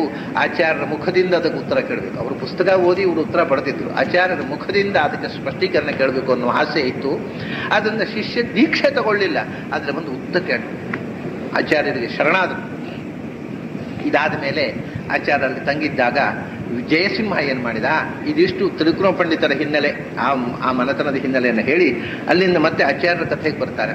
ಜಯಸಿಂಹ ಏನು ಮಾಡಿದ, ಆ ಗ್ರಾಮಣಿಗಳು, ಪಕ್ಷನಾಥರು, ಸಭಾಪತಿಗಳು, ಬಲ್ಲಾಳರು, ಅಂಡಗ್ರಾಮಣಿಗಳು, ಗ್ರಾಮಣಿಗಳು, ಜನ್ನಿಗಳು, ಅಧಿವಾಸರು ಅಂತೆಲ್ಲ ಊರಿನ ಮುಖಂಡರಿದ್ರಲ್ಲ, ಅವರೆಲ್ಲ ಆ ಪುಸ್ತಕ ಹಿಡ್ಕೊಂಡು ಬಂದು ಆಚಾರ ಮುಂದಿಟ್ಟು ಕ್ಷಮೆ ಹೇಳ್ರಿ. ಅವರೆಲ್ಲ ಅಂದ್ರೆ ಅವರೇ ತಂದು ತಾವು ತಪ್ಪು ಪಶ್ಚಾತ್ತಾಪ ಪಟ್ಟು ಕೊಡದೆ ನಾನು ತಗೊಳ್ಳಲ್ಲ ಅಂತ ಕೂತು ಬಿಟ್ಟಿದ್ರು ಆಚಾರ್ಯರು. ಸರಿ, ಅಲ್ಲಿ ವಿಷ್ಣುಮಂಗಲ ದೇವಸ್ಥಾನಕ್ಕೆ ರಾಜನ ನೇತೃತ್ವದಲ್ಲಿ ಆ ಎಲ್ಲ ಅಧಿಕಾರಿಗಳು ಬಂದು ಪುಸ್ತಕ ಮುಂದಿಟ್ಟು, ನಮ್ಮಿಂದ ಏನೋ ಪ್ರಮಾದ ಆಯಿತು, ನಾವು ತಿಳುವಳಿಕೆ ಇಲ್ಲದೆ ತಪ್ಪು ಮಾಡಿದೆವು, ಅದನ್ನು ದೊಡ್ಡ ಮನಸ್ಸು ಮಾಡಿ ತಾವು ಶಾಂತಿಭೂಷಣರು, ಅದನ್ನು ಕ್ಷಮಿಸಬೇಕು ಅಂತ ಹೇಳಿ ಪುಸ್ತಕವನ್ನು ತಂದಿಟ್ರಂತೆ. ಅದನ್ನು ಮೊದಲು ಶಂಕರಾರ್ಯರ ಹತ್ರ, ಆ ಪುಸ್ತಕ ಇದ್ದದ್ದು ಶಂಕರಾರ್ಯರ ಹತ್ರ, ತಿಳ್ಕೊಂಡ್ಬಿಟ್ಟಿದ್ದಾರೆ ತಮ್ಮ, ಅವರಿಂದ ಅದನ್ನು ಬಲಾತ್ಕಾರವಾಗಿ ಎತ್ತಿಕೊಂಡು ಹೋದ್ದು. ಅವರು ಆಚಾರ್ಯ ಇಲ್ಲದೇ ಇದ್ದಾಗ ಅವ್ರ ಕೈಯಲ್ಲಿ ಕೊಟ್ಟುಬಿಡೋದು ಅಂತ ರಗಳೆಯನ್ನು ಕೊಟ್ಟು ದೂರ ಸರಿಯುವುದು ಅಂತ ಒಂದು ಪ್ರಯತ್ನ ನಡೆದಿತ್ತು. ಅದೇ ಶಂಕರ ಪಂಡಿತರು ಆಚಾರ್ಯರ ಅನುಮತಿ ಇಲ್ಲದೆ ನಾವು ತಗೊಳ್ಳೋಲ್ಲ ಅಂತ ಕೂತ್ಬಿಟ್ರು. ಶಂಕರ ಪಂಡಿತರು ತಗೊಳ್ಳಿಲ್ಲ, ಆಚಾರ್ಯರು ತಗೊಳ್ಳಿಲ್ಲ. ಹಾಗಾಗಿ ಪುಸ್ತಕ ಅವರ ಕೈಯಲ್ಲೇ ಇತ್ತಲ್ಲ, ಆಚಾರ್ಯರ ಎದುರಿನಲ್ಲಿ ಬಂದು ಅವರು ಕ್ಷಮೆ ಕೇಳಿ ಪುಸ್ತಕ ತಂದಿಟ್ಟ ಮೇಲೆ ಆಚಾರ್ಯ ಹೇಳಿದಂತೆ ಶಂಕರ ಪಂಡಿತರ ಹತ್ರ ತಗೋ ಪುಸ್ತಕ. ಸೊ ಆಚಾರ್ಯರು ತಗೋಂತ ಅನುಮತಿ ಕೊಟ್ಟ ಮೇಲೆ ಶಂಕರ ಪಂಡಿತರು ಆ ಪುಸ್ತಕದ ಕಟ್ಟನ್ನು ಸ್ವೀಕಾರ ಮಾಡಿದರು. ತ್ರಿವಿಕ್ರಮ ಪಂಡಿತರು ಅಲ್ಲಿ ಇದ್ದರು. ಶಂಕರ ಪಂಡಿತರು ಆ ಪುಸ್ತಕ ಸ್ವೀಕಾರ ಮಾಡಿ ಅವರು ಒಂದು ರೀತಿಯಿಂದ ಪರಾಭವ ಆಗಿಬಿಟ್ಟಿತ್ತು. ಅವರ ಜವಾಬ್ದಾರಿ ಇಲ್ಲದ ಪುಸ್ತಕ ಕಳುವಾಗಿ ಹೋಗಿತ್ತಲ್ಲ. ನನ್ನ ಮನೆಯಲ್ಲಿದ್ದ ಸರ್ವಮೂಲ ಪುಸ್ತಕ ಕಳುವಾದ ಅದೇ ಘಟನೆ ನನ್ನ ಮನೆಯಲ್ಲೂ ನಡೆದಿತ್ತು. ಆದ್ದರಿಂದ ಅದೇ ಕಥೆಯ ಪುನರಾವೃತ್ತಿ ನಡೆದಿತ್ತು ನನ್ನ ಬದುಕಿನಲ್ಲಿ ಕೂಡ. ಹಾಗಾಗಿ ಶಂಕರ ಪಂಡಿತರು ಆ ಪುಸ್ತಕ ಕಳುವಾಯಿತು ಅನ್ನೋದ್ರಿಂದ ಪಶ್ಚಾತ್ತಾಪಟ್ಟು ಸಂಕಟಪಟ್ಟು ಆಚಾರ್ಯರು ಕೊಟ್ಟ ಗ್ರಂಥಗಳು ನನ್ನ ಕೈಯಲ್ಲಿ ಹೀಗಾಗಿ ಹೋಯ್ತಲ್ಲ, ಹೇಗೆ ಮೊರೆ ತೋರಿಸುವುದು ಆಚಾರ್ಯರಿಗೆ ಅಂತ ತುಂಬ ಸಂಕಟಪಟ್ಟಿದ್ದರು. ಅಂದ ತ್ರಿವಿಕ್ರಮ ಪಂಡಿತರಿಗೂ ಬೇಸರ. ನೀವು ಶ್ರೀಮದಾಚಾರ್ಯರ ಗ್ರಂಥ ನಾನು ದಿನ ರಾತ್ರಿ ಅಧ್ಯಯನ ಮಾಡ್ತಿದ್ದೆ, ಅಂಥ ಪುಸ್ತಕ ಕದ್ಕೊಂಡು ಬಿಟ್ಟಲ್ಲ ಇವರು ಅಂತ ಇವರಿಗೂ ಒಂಥರ ಖೇದ ಆಗಿದೆ. ಅನುಜ ವಿಜಯತಃ ಆ ತಮ್ಮನಿಗೆ ಪುಸ್ತಕ ಮರಳಿ ಸಿಕ್ಕಿದಾಗ ಭಾರಿ ಸಂತೋಷ ಆಯ್ತಂತೆ ತ್ರಿವಿಕ್ರಮ ಪಂಡಿತರಿಗೆ. ಇದು ಮಧ್ವ ವಿಜಯದ ಒಳಗಿರುವ ಒಂದು ಶಂಕರ ವಿಜಯ. ಈ ಶಂಕರ ವಿಜಯದಿಂದ ತ್ರಿವಿಕ್ರಮ ಪಂಡಿತರಿಗೆ ಬಹಳ ಆನಂದ ಆಯಿತು. ಆನಂದ ಆಗಿ ಜಯಸಿಂಹರಾಜನನ್ನು ಆಶೀರ್ವಾದ, ಇದು ಬಹಳ ಪ್ರಸಿದ್ಧವಾದಂಥ, ಅವರು ಅಲ್ಲಿ ಆಶುಕವಿಗಳು ಅಲ್ಲಿ ನಿಂತು ಒಂದು ಶ್ಲೋಕ ಹೇಳಿ ಆಶೀರ್ವಾದ ಮಾಡಿಬಿಟ್ರು. ಸ್ವಸುಂದರಿ ಭುಜಲತಾ ಪರಿರಂಬಣಿ ಧೂಹು ಪೌರಂದರಿ ಭವತಿ ಎಂ ಭಜತಾಂ ಭುಜುಷ್ಯ ಆನಂದ ತೀರ್ಥ ಭಗವತ್ ಪದವದ್ಮರೇಣು ಸ್ವಾನಂದದೋ ಭವತು ದೇ ಜಯಸಿಂಹ ಭೂಪ ಅಂತ ಅಲ್ಲೇ ಎದ್ದು ನಿಂತು ಒಂದು ಶ್ಲೋಕ ರಚನೆ, ಆಶು ಪದ್ಯ ರಚನೆ ಮಾಡಿ ಅವನಿಗೆ ಆಶೀರ್ವಾದ ಮಾಡಿದರು ತ್ರಿವಿಕ್ರಮ ಪಂಡಿತರು. ನೋಡಿ, ಅದರಲ್ಲಿ ಇರೋದು ಜಯಸಿಂಹನ ಆಶೀರ್ವಾದ. ಜಯಸಿಂಹನಿಗೆ ಆಶೀರ್ವಾದ ಮಾಡಿದರು. ಅವರು ಆ ಪದ್ಯ ತುಂಬ ಹೇಳಿದ ಆಚಾರ್ಯನ ಮಹಿಮೆ, ಜಯಸಿಂಹನ ಮಹಿಮೆ, ನಿನ್ನಿಂದಾಗಿ ನನ್ನ ತಮ್ಮನಿಗೆ ಪುಸ್ತಕ, ಈ ಮಾತೇ ಹೇಳುವುದಿಲ್ಲ ಅವರು. ಯಾವ ಆಚಾರ್ಯರ ಅವರು ಎಷ್ಟು ಇನ್ನು ವಾದ ಆಗಬೇಕಷ್ಟೇ. ಆಚಾರ್ಯರ ಒಂದು ಮಹತ್ವಿಕೆಯ ಒಂದು ಮನವರಿಕೆ ಎಷ್ಟು ಗಾಢವಾಗಿ ಆಗಿತ್ತು, ಎಷ್ಟು ಅವರ ಆಚಾರ್ಯರ ಶಾಸ್ತ್ರಕ್ಕೆ ಮನಸ್ಸೋತಿದ್ರು ಅನ್ನೋದು ಈ ಮಾತಿನಿಂದ ಅರ್ಥ ಆಗುತ್ತೆ. ಇನ್ನೂ ಚರ್ಚೆ ಆಗೋ ಮುಂಚೆ ಅವ್ರು ಹೇಳ್ತಾರೆ, ಆಚಾರ್ಯರ ಪಾದದ ಒಂದು ಧೂಳಿಯ ಕಣ ನಮ್ಮ ತಲೆಯ ಮೇಲೆ ಬಿದ್ದರೆ ಸ್ವರ್ಗದ ಸುಂದರಿಯರ ಸೇವೆಗೆ ಒಳಗಾದ ಇಂದ್ರ ಪದವಿ ಕೂಡ ನಗಣ್ಯವಾದ ವಸ್ತು. ಇಂದ್ರಾದಿ ಪದವಿಯನ್ನು ಕೊಡತಕ್ಕಂಥ ಶಕ್ತಿ ಇರುವ ಪಾದಧೂಳಿ ಅದು. ಅಂಥ ಪಾದಧೂಳಿ ನಿನಗೆ ಮಂಗಳವನ್ನು ಮಾಡಲಿ ಅಂತ ಹೇಳಿದ್ರು, ಆಶೀರ್ವಾದ ಮಾಡಿದ್ದು. ಹೀಗೆ ತನ್ನ ಸಂತೋಷವನ್ನು ವ್ಯಕ್ತಪಡಿಸಿ ತ್ರಿವಿಕ್ರಮ ಪಂಡಿತರು ಆಚಾರ್ಯರಿಗೆ ಅವತ್ತೇ ನಿಜವಾಗಿ ಶರಣಾದರು. ಹೀಗೆ ಆ ಒಂದು ಘಟ್ಟ ಮುಗಿಯಿತು. ತ್ರಿವಿಕ್ರಮ ಪಂಡಿತರ ಒಂದು ಜೀವನ ಚರಿತ್ರೆ, ಅದರ ಹಿನ್ನೆಲೆಯಲ್ಲಿ ಶಂಕರ ಪಂಡಿತರಿಗೆ ಕಳೆದು ಹೋದ ಪುಸ್ತಕ ಮರಳಿ ಸಿಕ್ಕುವುದು, ಆ ಮನೆತನದ ಒಂದು ಸಮಸ್ಯೆ ಪರಿಹಾರ ಆಯಿತು. ಆ ಮನೆತನದವರೆಲ್ಲ ಸಮಾಧಾನ ಮಾಡಿದರು. ಆಮೇಲೆ ಆಚಾರ್ಯರು ಕೆಲವು ದಿವಸಗಳ ಕಾಲ, ಸುಮಾರು ಒಂದು 10-15 ದಿವಸ ಕನಿಷ್ಠ ಅಲ್ಲಿ ವಾಸವಾಗಿದ್ದರು. ಇದು ನಾರಾಯಣ ಪಂಡಿತರಿಗೆ ಒಂದು ಸುವರ್ಣಾವಕಾಶ. ಏನು ಅಂದರೆ, ಆಚಾರ್ಯರ ಜೀವನ ದಿನಚರಿ ಹೇಗಿತ್ತು ಅಂತ, ಬೆಳಗ್ಗಿನಿಂದ ಸಂಜೆಯ ತನಕ ಆಚಾರ್ಯರ ಒಟ್ಟು ದಿನಚರಿ ಕಾರ್ಯಕ್ರಮ ಹೇಗಿತ್ತು ಅನ್ನೋದನ್ನು ಕಣ್ಣಾರೆ ಕಂಡು ಚಿತ್ರಿಸುವ ಒಂದು ಅವಕಾಶ ನಾರಾಯಣ ಪಂಡಿತರು ಬಹುತೇಕ ಸಣ್ಣ ಹುಡುಗ, ಅವಾಗ ಚಿಕ್ಕ ಪ್ರಾಯದ, ಅವನು 10-12 ವರ್ಷ ವಯಸ್ಸಿನ ಹುಡುಗ ಇರಬಹುದು ಅಂತ ಕಾಣುತ್ತೆ.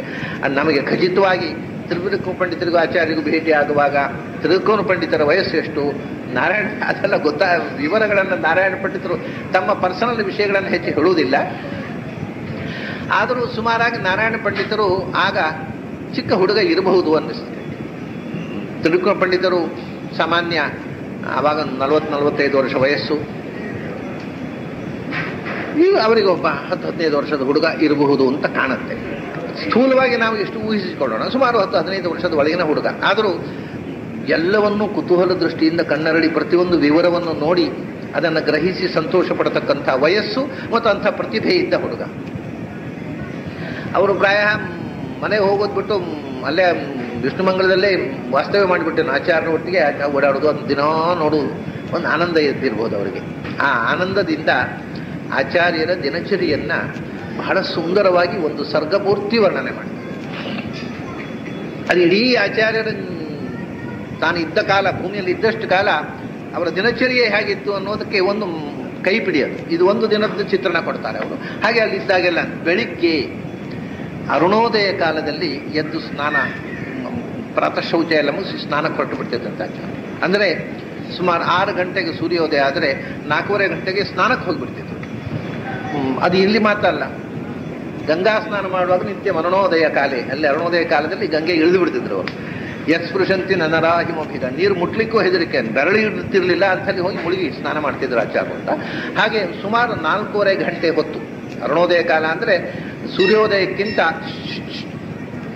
96 ನಿಮಿಷ ಮೊದಲು, 1:15 ಗಂಟೆ ಸ್ಥೂಲವಾಗಿ 4:15 ಗಂಟೆ ಒಳಗೆ 4 ಗಂಟೆಗೆ ಎದ್ದು ಬಿಡ್ತಿದ್ರು ಆಚಾರ್ಯರು. ಪ್ರಾತಃ ಕಾಲದ ದಂತಧಾವನಾದಿಗಳೆಲ್ಲ ಶೌಚ ಮುಗಿಸಿಕೊಂಡು 4:15ಗೆ ಸ್ನಾನಕ್ಕೆ ಇಳಿದು ಬಿಡ್ತಿದ್ರಂತೆ ಆಚಾರ್ಯರು. ಅರುಣೋದಯ ಕಾಲದ ಸ್ನಾನಕ್ಕೆ ಇಳಿದ್ಬಿಟ್ರೆ ಸ್ನಾನ ಮಾಡಿ, ನಾನು ನಿನ್ನೆ ಹೇಳಿದೆ, ಅವರು ಸಂಧ್ಯಾ ವಂದನೆ ಪ್ರಣವ ಜಪ ಪ್ರಣವೋಪಾಸನೆ ಮಾಡುವಾಗ ಅದು ಸುತ್ತ ಜನ ಕೂತ್ಕೊಂಡು ಕಣ್ಕಂಡ್ಬಿಟ್ಟು ನೋಡ್ತಾ ಇರುವ ಹಾಗೆ ಪ್ರಣವ ಜಪ ಮಾಡುವ ಹಾಗಿಲ್ಲ. ಅದಕ್ಕೆ ಒಂದು ಕಾವಿಶಾಟಿಯ ಗೋಡೆ ಸುತ್ತ 4 ಕಾವಿಶಾಟಿ ಎಲ್ಲರೂ ಆಚಾರ್ಯ ಮಾತಲ್ಲ, ಅವರು ಎಲ್ಲ ಶಿಷ್ಯರು, ಸನ್ಯಾಸಿ ಶಿಷ್ಯರು ಒಬ್ಬೊಬ್ಬರಿಗೆ ಒಂದೊಂದು ಕಾವಿಶಾಟಿಯ ಕೋಣೆ. ಆ ಕಾವಿಶಾಟಿಯ ಪರದೆ ಒಳಗೆ ಕೊಡ್ತಿದ್ರು. ಯಾಕೆಂದ್ರೆ ಇಲ್ಲಿದೆ ಜಪ ಮಾಡ್ತಾ ಇರೋದು, ಎದುರಿನಲ್ಲಿ ಜನ ಹೋಗ್ತಾ ಇರ್ತಾರೆ. ನಾವು ಪ್ರಣವ ಜಪ ಮಾಡೋದು ಎದುರಲ್ಲಿ ಹೋಗೋರು ನೋಡೋದು ಗೊತ್ತಾಗೋದಿಲ್ಲ. ಆಮೇಲೆ ಅವರು ಕೂಡ ಬಿಗಿ ನೋಡ್ತಾ ಇರೋದು, ಏನಪ್ಪ ಇವರೇನೋ ಒಂದು ಹೀಗೆ ಮಡಿ ಸರ ಅಂದಾಡಿಸ್ತಾ, ಅವು ವಿಚಿತ್ರ, ಕೆಲವು ಬರ್ತಾವೆ ಅಂತ ವಿಚಿತ್ರ ಪ್ರಾಣಿಗಳು, ಎಲ್ಲವೂ ವಿಚಿತ್ರ. ಅವಳಿಗೆ ಹಿಂಗೆ ಕಣ್ಕಂಡ್ಬಿಟ್ಟು ನೋಡ್ತಾ ನಿಂತು ಬಿಡ್ತಾವೆ ಸ್ವಾಮಿಗಳನ್ನು. ಒಂಥರ ಎಂಬ್ಯಾರಸಿಂಗ್. ಅದಕ್ಕೆ ಈ ಆಚಾರ್ಯರು ಪ್ರಣವೋಪಾಸನೆ ಮಾಡುವಾಗ ಅವರು ಇನ್ನೊಬ್ಬರು ಎದುರು ಕಣ್ಣಿಗೆ ಬೀಳಬಾರದು, ಯಾರಿಗೆ ಸನ್ಯಾಸಿಗಳಿಗೆ, ಮತ್ತು ಇನ್ನೊಬ್ಬರು ಅವ್ರು ನೋಡಬಾರ್ದು, ಅವರು ಇನ್ನೊಬ್ಬರು. ಆ ಥರ ಸುತ್ತ ಯವನಿಕ ಪರದೆ ಕಟ್ಟಿ ಆಚಾರ್ಯ ಸ್ನಾನ ಮಾಡಿ ಬರುವಾಗ ಎಲ್ಲ ಪರದೆ ಕಟ್ಟಿ ರೆಡಿ ಮಾಡ್ತಿದ್ರಂತೆ ಹುಡುಗರು, ವಿದ್ಯಾರ್ಥಿಗಳು. ಸನ್ಯಾಸಿ ಶಿಷ್ಯರೇ ಇದನ್ನು ಮಾಡ್ತಾ ಇದ್ದದ್ದು, ಮತ್ತೆ ಬೇರೆ ಅಲ್ಲ, ಸನ್ಯಾಸಿ ಶಿಷ್ಯರೇ ಇದನ್ನೆಲ್ಲ ಸಿದ್ಧತೆ ಮಾಡ್ತಿದ್ರು. ಆಚಾರ್ಯರು ಬೆಳಿಗ್ಗೆ ಅಲ್ಲಿ ಪ್ರಣವ ಜಪ ಕೂತು ಬಿಡ್ತಿದ್ರು. ಆಚಾರ್ಯರು ಸ್ನಾನಕ್ಕೆ ಹೋದ್ರು ಅಂದ ತಕ್ಷಣ ಉಳಿದ ಸನ್ಯಾಸಿ ಶಿಷ್ಯರೆಲ್ಲ ಸ್ಮೃತ್ವಾ ಹರಿಂ ಸಮುತ್ಥಾಯ ಕೃತಶೌಚೋ ಯಥಾವಿಧಿ ಧೌತದಂತ ಸಮಾಜಮ್ಯ ಸ್ನಾನಂ ಕುರ್ಯಾತ್ ವಿಧಾನತಃ. ಆಚಾರ್ಯರು ಪ್ರಾತಃ ಕಾಲದ ಕರ್ಮಗಳನ್ನು ಹೇಗೆ ಮಾಡಬೇಕು ಅನ್ನೋದನ್ನು ಸದಾಚಾರ ಸ್ಮೃತಿಯಲ್ಲಿ ಹೇಳಿದ್ದನ್ನು ಚಾಚೂ ತಪ್ಪದೆ ಅವರ ಶಿಷ್ಯರು ಪಾಲಿಸ್ತಿದ್ರು. ಸ್ಮೃತ್ವಾ ಹರಿಂ ಸಮುತ್ಥಾಯ, ಬೆಳಿಗ್ಗೆ ಎದ್ದು ಹರಿಸ್ಮರಣೆ ಮಾಡಿ, ಶೌಚಂ ಕೃತ್ವ ವಿಧಾನತಃ ಧೌತತಂತಹ, ಹಾಗೆ ಬೆಳಗ್ಗಿನ ಪ್ರಾತಃ ಶೌಚಗಳನ್ನು ಮುಗಿಸಿ ದಂತಕಾಷ್ಠಗಳಿಂದ, ಯಾಕೆಂದ್ರೆ ದಂತಕಾಷ್ಠ ಅಂದರೆ ಈಗ ಅದಕ್ಕೆ ದುಡ್ಡು ಕೊಟ್ಟು ಅಂಗಡಿಯಲ್ಲಿ ಪ್ಲಾಸ್ಟಿಕ್ನದ್ದು ತಗೊಳ್ತೇವೆ, ಬ್ರಷ್ ಅಂತ ಹೆಸರು ಅದಕ್ಕೆ. ಅದು ಯಾತಕ್ಕೂ ಉಪಯೋಗಿಸಲು ಒಂದು ಸಾಮಾನು ಸಿಗುತ್ತೆ, ಅದಕ್ಕೆ ಎಷ್ಟೋ 10,000 ರೂಪಾಯಿ ಕೊಟ್ಟು ತಗೊಂಡು ಏನೋ ಒಂದು ಧನ್ಯತೆ. ಪ್ರಕೃತಿ ಕೊಟ್ಟಿದೆ, ಬ್ರಷು ಮರಗಳಲ್ಲೇ ಸಿಗುತ್ತೆ, ಅದರ ತುದಿ ಜಜ್ಜಿದ್ರೆ ಬ್ರಷ್ ಆಗುತ್ತೆ, ಕೋಲು ಅದರದ್ದೇ ಇರುತ್ತೆ. ಪ್ರಕೃತಿ ನಿರ್ಮಿತವಾದ ಬ್ರಷನ್ನು ಬಿಟ್ಟು ಕಂಪನಿಯವರು, ಯಾಕಂದ್ರೆ ಅವ್ರ ಹೊಟ್ಟೆ ಹೊಲಿಬೇಕಲ್ಲ, ಅವ್ರ ಹೊಟ್ಟೆ ತುಂಬಿಸ್ಲಿಕ್ಕೆ ಅಂತ ಅವರು ಕ್ಯಾನ್ವಾಸ್ ಮಾಡಿದ್ರೆ ಅದಕ್ಕೆ ಮರುಳಾಗಿ ಈ ಮರುಳರು ಬ್ರಷ್ ತಗೊಳ್ಳೋದು. ಆ ಬ್ರಷ್ ಹಾಕಿ ದಂತಕಾಷ್ಠದಲ್ಲಿ ಅದರಲ್ಲೇ ರಸ ಜಿನುಗುತ್ತೆ, ಅದರಲ್ಲೇ ಪೇಸ್ಟ್ ಇದೆ, ಆ ರಸ ಹಲ್ಲಿಗೆ ಒಳ್ಳೆಯದು. ಅದಲ್ಲ, ಅದಕ್ಕೆ ಮತ್ತೊಂದು ಪೇಸ್ಟ್ ತಗೊಂಡು ಅದನ್ನು ಒತ್ತಿ ಅದಕ್ಕೆ ಹಾಕಿ ಅದಕ್ಕೊಂದಿಷ್ಟು ದುಡ್ಡು ಕೊಟ್ಟು, ಎಲ್ಲ ಕೆಮಿಕಲ್ಸು, ಇಡೀ ಹಲ್ಲನ್ನು ಹಾಳು ಮಾಡತಕ್ಕ ಸಾಮಾನುಗಳೆಲ್ಲ ಸೇರಿ ಒಂದು ಪೇಸ್ಟ್ ಆಗುತ್ತೆ, ಅದನ್ನು ಹಾಕಿ ತಿಕ್ಕೋದು. ಈ ಬರೇ ಅಸಹ್ಯವಾದಂಥ ಒಂದು ನಾಗರಿಕತೆ. ಅಸಹ್ಯ ಅಂದರೆ ಯೋಚನೆ ಮಾಡಿದರೆ ಕೊಳಕು ಅನಿಸುತ್ತೆ. ಈ ನಾಗರಿಕ ಜೀವನದ ಈ ಸ್ಟೈಲ್ಗಳನ್ನು ಯೋಚನೆ ಮಾಡಿದರೆ ಪೆದ್ದುಗಳು ಅನಿಸುತ್ತೆ. ಈ ಪೆದ್ದುಗಳು ನಾಗರಿಕರು ತಿಳ್ಕೊಂಡಿದ್ದಾವಲ್ಲ ಅಂತ, 5 ಪೈಸೆ ಯೋಗ್ಯತೆ ಇಲ್ಲ, ಏನು ನಾಗರಿಕತೆ ಅಂತ. ತಾವು ಎಷ್ಟು ಕೆಟ್ಟದಾದ ವರ್ತನೆಯನ್ನು ನಾಗರಿಕತೆ ಹೆಸರು ಮಾಡ್ತೇವೆ ಅನ್ನೋ ಎಚ್ಚರ ಇಲ್ಲದಂಥ ಜನಾಂಗ ಬೆಳೀತಾ ಇದೆ. ಆಗ ಹಾಗಲ್ಲ, ದಂತಕಾಷ್ಠದಲ್ಲೇ ದಂತಕಾಷ್ಠದಲ್ಲಿ ಹಲ್ಲು ಉಜ್ಜಿದರೆ ಅದರಲ್ಲೇ ರಸ ಜಿನುಗುತ್ತೆ, ಅದೇ ಪೇಸ್ಟು. ಬೇರೆ ಪೇಸ್ಟ್ ಹಾಕುವುದು ಬೇಡ. ಆ ದಂತಕಾಷ್ಠದ ತುದಿಯನ್ನು ಜಜ್ಜಿ ಬಿಟ್ರೆ ಅದು ಬ್ರಷ್ ಆಯಿತು, ಅದರಿಂದ ರಸವೇ ಪೇಸ್ಟ್ ಆಯಿತು. ಅದು ಪ್ರಕೃತಿ ನಿರ್ಮಿತವಾದಂತಹ ವಸ್ತು, ಆದ್ದರಿಂದ ಅದು ಬಹಳ ಒಳ್ಳೆಯದು. ಹಲ್ಲಿಗೆ ಗಟ್ಟಿಮುಟ್ಟಾಗಿ ಹಲ್ಲನ್ನು ಸ್ವಚ್ಛ ಮಾಡ್ತಿತ್ತು, ಹಲ್ಲಿನ ದೃಢತೆ, ಆ ಗಮ್ಮನ್ನು ಗಟ್ಟಿಯಾಗಿ ಕೂತುಕೊಳಿಸ್ತಿತ್ತು. ಹೀಗೆ ದಂತಕಾಷ್ಠಗಳಿಂದ ಹಲ್ಲುಜ್ಜಿ ಆಚಾರ್ಯ ಹೇಳಿದಂತೆ ಸ್ನಾನಂ ಕುರಿಯಾದ ವಿಧಾನತಃ, ವಿಧಿವತ್ತಾಗಿ ಸ್ನಾನಕ್ಕೆ ಎಲ್ಲರೂ ಆಚಾರ ಸ್ನಾನ ಆದ ತಕ್ಷಣ ಎಲ್ಲ ಸರೋವರ, ಅಲ್ಲಿ ಅವರೆಲ್ಲ ಸ್ನಾನ ಮಾಡ್ತಾ ಇದ್ದ ಸರೋವರ ಈಗಲೂ ಇದೆ. ವಿಷ್ಣುಮಂಗಲ ದೇವಸ್ಥಾನದಲ್ಲಿ ಒಂದು ದೊಡ್ಡ ಸರೋವರ ಇದೆ, ಬಹಳ ದೊಡ್ಡದಲ್ಲ, ಮತ್ತು ಸರೋವರದಷ್ಟು ದೊಡ್ಡದಿಲ್ಲ. ಅದು ಹಳ್ಳಿಯ ದೇವಸ್ಥಾನ, ಸ್ವಲ್ಪ ಚಿಕ್ಕ ಸರೋವರ, ಮತ್ತು ಆ ಸರೋವರ ವೃತ್ತಾಕಾರವಾಗಿದೆ. ಆದ್ದರಿಂದ ಅದಕ್ಕೆ ಚಕ್ರತೀರ್ಥ ಅಂತ ಕರೀತಾರೆ, ಚಕ್ರಾಕಾರವಾಗಿದೆ ಅಂತ. ಆದರೆ ಅದಕ್ಕೆ ಅನಂತರ ಬಂದ ಹೆಸರು.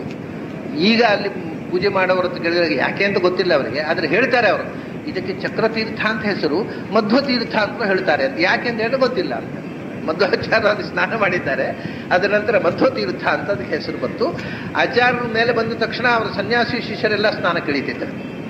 ಸನ್ಯಾಸಿ ಶಿಷ್ಯರ ಯುಗಮತ್ ಅನೇಕ ಏಕಕಾಲದಲ್ಲಿ ಎಲ್ಲ ಯತಿಗಳು ಸ್ನಾನ ಮಾಡಿ ಆಚಾರ್ಯರು ಸ್ನಾನಕ್ಕೆ ಸಂಧ್ಯಾ ವಂದನೆಗೆ ಪ್ರಣವೋಪಾಸನೆ ಕೂತಾಗ ಇವರು ಧ್ಯಾನ ಕೂತ್ಬಿಡ್ತಾರೆ.